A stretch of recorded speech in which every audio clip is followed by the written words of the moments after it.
Hello and welcome to Sea Point, Cape Town, South Africa. This is where I live. I've lived here for 10 years and so I've driven many cars down this beach road boulevard with the palm trees and the promenade. It's so pretty.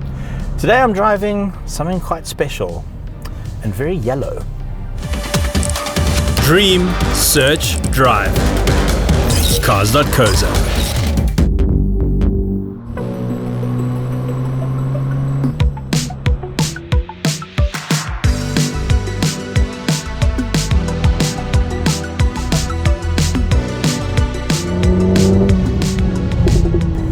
So this is the brand new Mercedes-Benz SL43 AMG. I know it's been around for a bit of a while overseas, but it's just launched in South Africa. And in this video, you are not going to see this SL43 going sideways or me hammering it up a mountain pass or doing drifts with smoke billowing off the rear wheels, which you can do in this model because it's rear wheel drive. So if you've come looking for that sort of thing, you're in the wrong place and you are very welcome to move on to somewhere else on YouTube. What you're going to see today is me cruising along the sunny boulevard, enjoying myself because I have a bit of a problem with this Mercedes SL.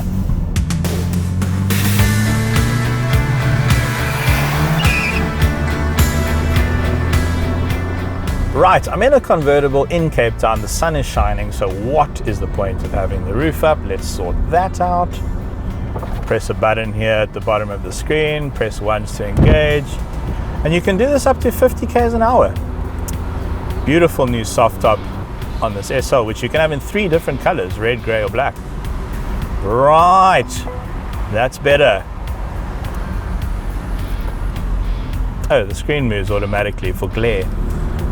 I have never been the biggest fan of convertibles. I do have an MX-5, an original one, which I do enjoy. But what I've come to realize is that convertibles are morning and evening cars. You drive them in the morning, you drive them in the evening, because otherwise you just get sunburned in a very specific way.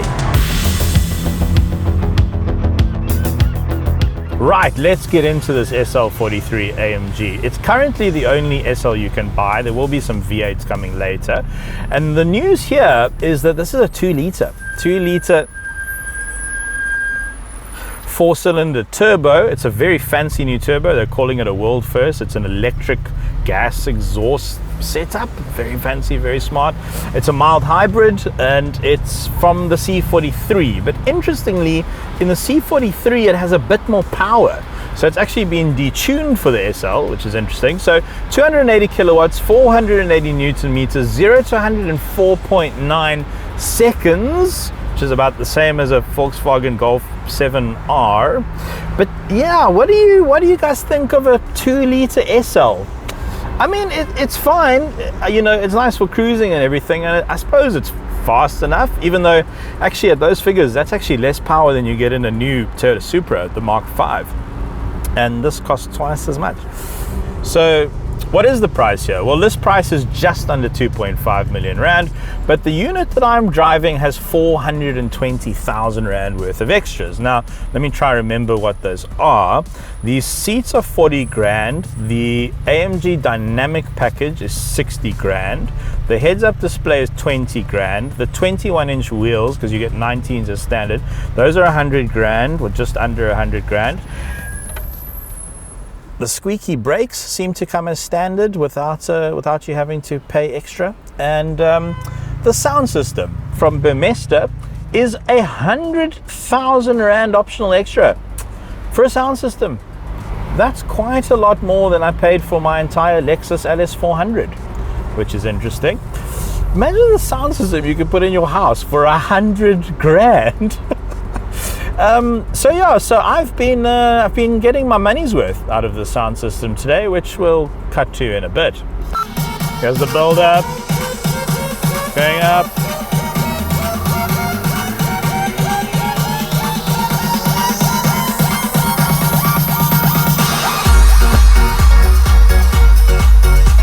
I feel like I'm at gym.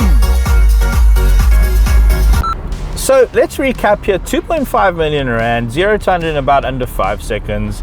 2-litre 4-cylinder turbo mild hybrid motor in this SL43. This is the only rear-wheel drive one. The rest will be all-wheel drive.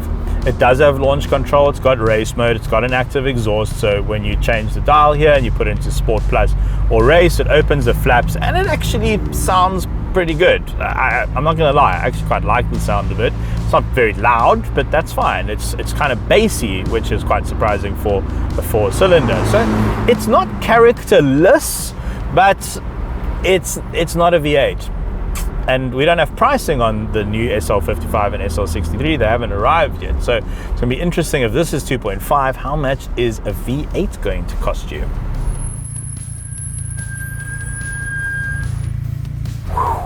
Okay, these brakes, like sometimes, I mean, you know, one brake can get a little squeaky, and that's pretty easy to fix. But I gotta be honest, this sounds like both front brakes doing this. And maybe the other journos who have had it have driven this thing off its nuts, and it's the pads are finished maybe. And obviously a dealer can sort this out, right? But it's pretty unpleasant.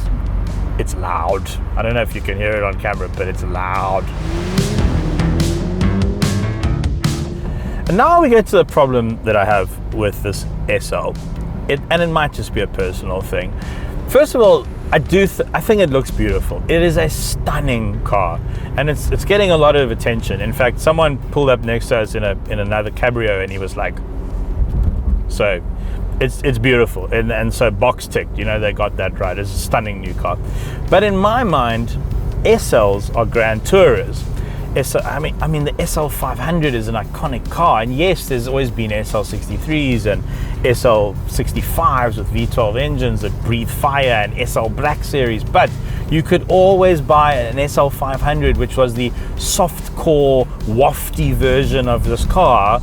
And the information we have at the moment is that there won't be a soft-core version of this car. You will not be able to buy a wafty grand touring version of the SL. So this will probably be the most affordable one. And this thing is hardcore. I know it's an AMG, I get it, right? It's an AMG, that's fine. It's meant to be a bit hardcore, and that's okay if it has an AMG badge on the boot. But the suspension is firm. It's really firm. And South Africa's roads aren't great. And you're on 21-inch wheels with 30 profile tires. 30. So you kind of cruise around like wincing at potholes and like clenching your butt when you go over a ditch or something like that. In traffic and on imperfect roads, I mean, I'm sure it's amazing on a racetrack and maybe a perfect mountain pass. I'm sure it corners flat and it's great. But for cruising like this along an imperfect beach road, beach boulevard, it's very uncomfortable. And you do get more normal seats than this, which I hope will be comfier. I haven't experienced them. This is the only SL that I've driven so far. So if I was speccing a car, I'd take the normal seats, because these 40 grand sports seats, yeah, it's like sitting on a park bench.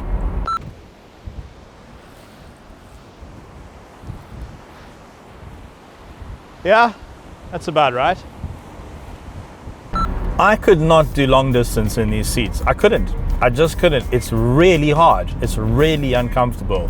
Maybe I'm just getting old, but like, if you're gonna have wooden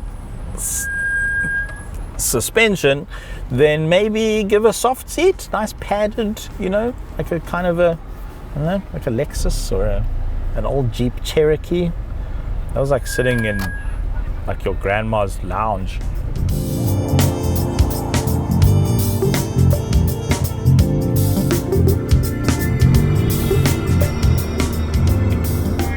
I think one of the reasons why this car is so hardcore is because they've developed one chassis now for the next generation AMG T and for this. So they're both built on the same platform. And so that doesn't obviously give the engineers probably the flexibility that they would want if they wanted to make, you know, a sort of a softer version of the SL. And I get it, it's very expensive to R&D a new drivetrain and a new chassis. So you cut costs by building one chassis and building two cars. I get it. But I think the SL customer, a lot of them don't want this hardcore experience. I think a lot of them want the wafty SLs of old. That's what SLs are known for. Now, some cars are quite difficult to use launch control. BMWs in particular, especially when they used to have those MDCT boxes. It's a bit better now with the ZF Auto, but in this Mercedes, they've made it unbelievably easy to use launch control. So all you do is pull up to the starting line of the Formula E Grand Prix, you turn it into race with a dial, left foot on the brake, right foot on the loud pedal.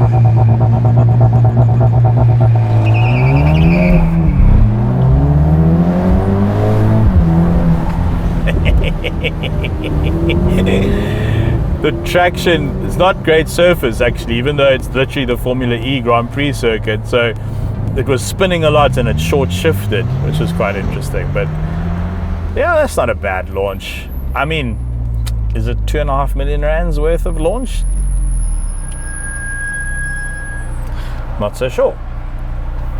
It's fun though, and I think it's playing that through the speakers, which is pretty cool. It's quite exciting, and everything, your dashes flash red. It's like actually pretty cool, because the camera crew told me they couldn't hear that outside the car, they just heard the exhaust. So that is fake, but it's rad. It's pretty cool. Good job, good fakery. On the concrete, falling from the night. She wrote this song about Russell Brand. Shame from the high, I'm letting go tonight. I'm falling from cloud nine. I'm wide awake, not losing any sleep. I picked up love it. And landed on my feet. Okay, let's get it out of race into comfort, because we are running out of fuel. On the topic of fuel, my from start here is averaging 17.7 liters to the 100, which doesn't sound right. All I've been doing is going up and down C point at 40 k's an hour, and it's averaging nearly 18 to the 100. A 2 liter, that can't be right. Surely that can't be right.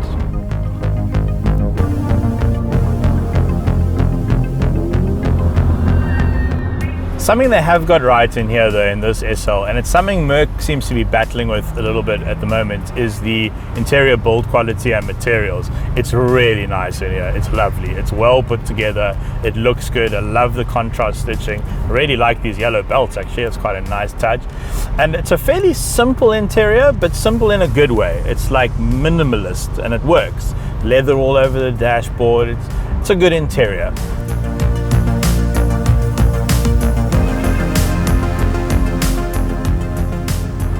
So what else can you get for this sort of money? Well, there aren't actually many competitors left, because Jag has discontinued the F-Type, if I'm not mistaken.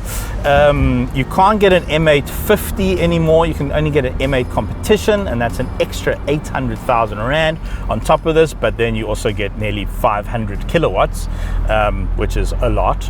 I think the best rival is from Porsche for 2.4 million, round about the same money before options. You can get a 911 Carrera Cabrio, lovely car, brand new out the box. So, and that's a 6-cylinder, which is nice as well. This is a 4-cylinder, which I mentioned earlier. Actually, I've thought of a good rival for this car and for the same money. So I went on to Cars.co.za. We've got 21 Audi R8s on the site, and we've got an Audi R8 Spider for exactly the same money as this, 2.5 million, with 6,000 Ks on the clock. 6,000! So you get a V10 Audi R8, basically a Lamborghini, naturally aspirated 5.2 liter V10 in a stunning car, which has been discontinued, but for the same money as this. Yeah, I think that's probably what I'd do. Love that R8. Although, don't buy an R8 if you're looking for a comfortable cruiser. It's not that. It's probably actually firmer than this. I can't help but feel that at the moment that the German manufacturers in particular are going through a tough time. The onslaught of the Chinese, the electric vehicle revolution, I think has been tough for them to pivot. And I have a feeling what's going on is The cost cutting is coming from their ICE cars, their traditional models, and all that money is being pumped into EV development. And so you end up with a range of cars which just isn't at the quality that it used to be. And I'm not trying to be mean about these cars. I mean, in the Merc EQE video, we poked a bit of fun at the interior and the creaky interior, and it was creaky. I mean, there's nothing you can do about it. It's a creaky interior in a R2 million car. But I'm not trying to be mean about cars. I've been a car journalist my whole life, nearly 20 years, and it's just a bit upsetting to see a brand like this, which was known for solid cars and building bank vaults on wheels that lasted forever. And now a lot of their cars just have a thin veneer of Mercedes over them, and the quality of the material is not great, the build quality is not great, and it's a bit sad. I'm not trying to be nasty, but that is kind of the reality with this brand at the moment and a couple of other brands. And I hope they figure it out, I hope they find a way. I hope they get the EV thing right. I'm definitely not anti-EVs. I really enjoy commuting in EVs. But the thing is, I'm not enjoying myself in this car. I'm having a great time. I mean, the suspension is way too hard. These seats aren't great. Just get the normal seats. But driving around in something this beautiful is quite a cool experience. I don't know if that's maybe vain, but I don't know, man. It makes me want to.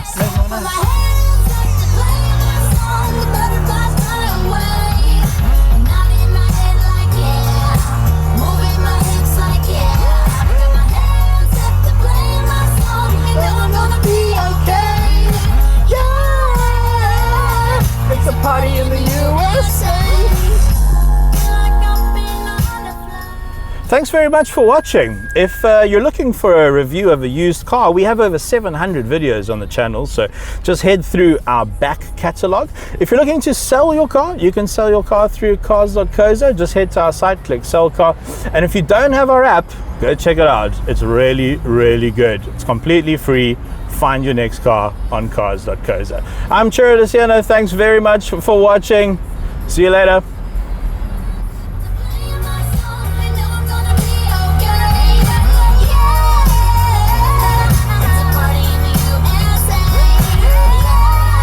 This is such a banger.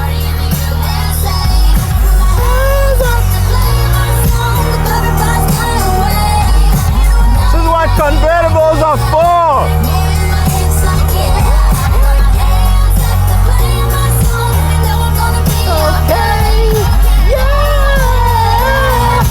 Party in the USA, yeah! It's a party in the USA. Cars.co.za. Are you busy trying to decide between 2 cars, 3 cars, 4 cars, 5 cars, 6 cars? We have an excellent compare tool on our site which will help you make sense of all the different pricing and all the different specs. You'll find it on our main site as well as in our app. It's super slick, it's easy to use, it's highly detailed, it's constantly updated with the latest information and pricing, and I can guarantee you it'll make your life a ton easier. Check it out on our website, link in the description below. You deserve insurance that doesn't faff around. Budget, the official insurer of good South Africans.